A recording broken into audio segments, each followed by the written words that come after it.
শান্তির শীতল পাটি বিছানো আমাদের এই পৃথিবীতে, যে পৃথিবীতে থাকতে পারবে শান্তিপ্রিয় লোক, যারা ভালো মানুষ, আমাদের এই পৃথিবীর সভ্যতার চাদরে গঠন করা।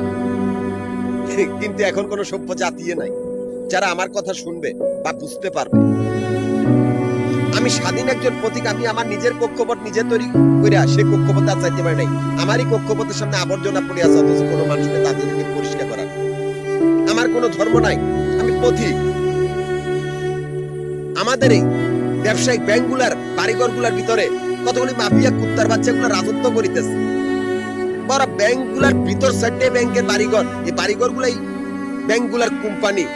এই কুকুরগুলাই আমাদের ব্যাংকগুলার বাড়িঘরগুলার ভিতরে থাইকা, যাদের কোনো অস্তিত্ব আর কর্তৃত্ব নাই, অথচ তারা আমাদের ব্যাংকগুলার বাড়িঘরগুলোর ভিতরে কি সুন্দর শান্তিতে রাজত্ব করতেছে। যে কুকুরগুলার অস্তিত্ব আর কর্তৃত্ব নাই, যারা কিনা আন্দি বান্দির পোলা পায়, যাদের জুতা মোছার যখন এই কুকুরগুলাই নামে, দুইটা নামে বিশিষ্ট আমাদের ব্যাংকগুলার বাড়িঘরগুলার ভিতরে দুইটা নামের বিশিষ্ট লোকগুলা বসত করে। এক জাহিদ, দ্বিতীয় সুজন।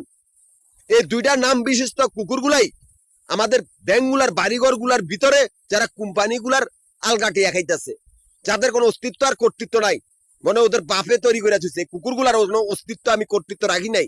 আমাদের ব্যাংকগুলারও আমি আমারও দিয়েছি একটাই গোষ্ঠী, যাতে এই মাফিয়া কুকুরগুলা কোনো দিকে পালাতে না পারে। হয় এরা নিজেরা মারবে, নয় এদেরকে মেরে ফেলা হবে। আমারও নাম কিন্তু জাহিদুল ইসলাম, আসল নাম ডাক নাম কিন্তু সুজন। মাফিয়া গ্রুপ, তোমাদেরও এই দুইটা নাম, যারা ব্যাংকগুলার বাড়িঘরগুলার ভিতরে জাহিদ আর সুজন নামে, এই দুইটা নামের কুত্তার বাচ্চাগুলা কোনো দিকে পালাতে পারবি না। তোদের অস্তিত্ব আর কর্তৃত্ব রাহি নাই। তোরা ব্যাংকের থেকে বেরিয়ে ব্যাংকের বাইরের ব্যবসা দখল করবি, সে রাস্তা বন্ধ।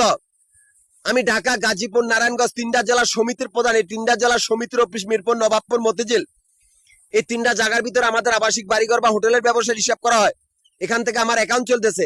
অথচ মাফিয়া গ্রুপের সে কুত্তার দলগুলা যারা ব্যাংকের ভিতর থেকে ব্যাংকের বাইরের ব্যবসা দখল করতে চায়, সে কুকুরগুলাই আমারই সমিতির সদস্যগুলার খুন করে, আমারই কাগজপত্র গুলা চুরি করে, আমারই সমিতির বাড়িঘর গুলা বা ব্যবসা বাণিজ্য গুলার সামনে বা ক্যাশ কাউন্টার গুলার সামনে আস্তানা করেছে, যাতে আমাদের ব্যবসা দখল করতে পারে, যাতে আমি না যাই।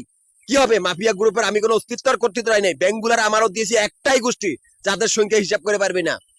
আর ব্যাংকগুলার বাইরের ব্যবসার আমানত দিয়েছি সারা বাংলাদেশের জনগণ, যাদের সাথে তোরা মোকাবেলা দিয়ে পারবি না। এরে মাফিয়া গ্রুপ, হয় তোরা নিজেরা মার, নয় তোদেরকে মেরে ফেলা হবে। তোরা পালাতে পারবি না, তোরা গোলাপ দাদার ভিতরে আটকে গেছ।